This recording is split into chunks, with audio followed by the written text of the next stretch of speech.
som Jakub a nejdem nás počuť, ale toto je druhé video a toto bude... A potom sa vám možno aj natočíme nejaké zábery z botanickej záhrady a Jurči ho dám do popisku videa. Tak čau. Aj jeho, aj jeho. Tak toto som vám musel ukázať, toto sú epické kresby.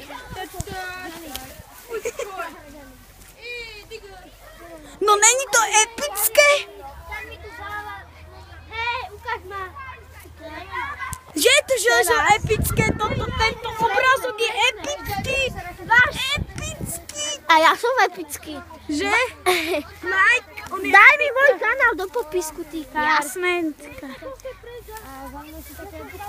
Áno, pozerajte na tie epické. Jurči, poď do videa. Jurči.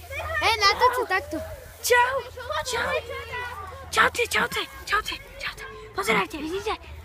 A toto je epická kresba. Dávam ešte jeho channel do popisu a tak. Áno, a ja dám jeho už druhýkrát. Neviem, čo máme natočiť. Ty stromy sú na jedno kopyto, faloši. Chalani, presne. No dobre, ešte sa nám môžeme... Dobre, čaute. Práve sme na začiatku a ešte neviem, čo máme. Ešte budeme natáčať. Ešte tu je... Toto je epické. Pozrite. Toto je epické. Ja už viem, čo bude moja práca. Kubo. Čo to je? Ešte sa vám ozvem, keď budeme dávať. Pozrite sa. Wow, to je mega epické. To je mega epické. OK, Jurči sa už rozlúčil, tak ja sa rozlúčim. Čaute.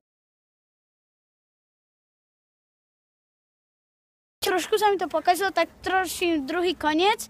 Tak toto sme boli v botanickej záhrade. Myslel som, že to bude dlhšie, lenže je to trošku. Čakali sme na to pol hodinu a nič tu není, akože 5 rastlín na geografiu. No dobre, je tu veľa názvov, všetko. A nič tu není. Že? Dodo, nič tu nebolo. Všetky stromy na jedno kopyto. Dominik, sklen, kukni si môj kanál. Všetkých dám do popisku. Môžem kakú, kúknite si môj anál. Áno. Aj môj, veľmi hrubý a tenký. Aj Marko tu je. Čaute.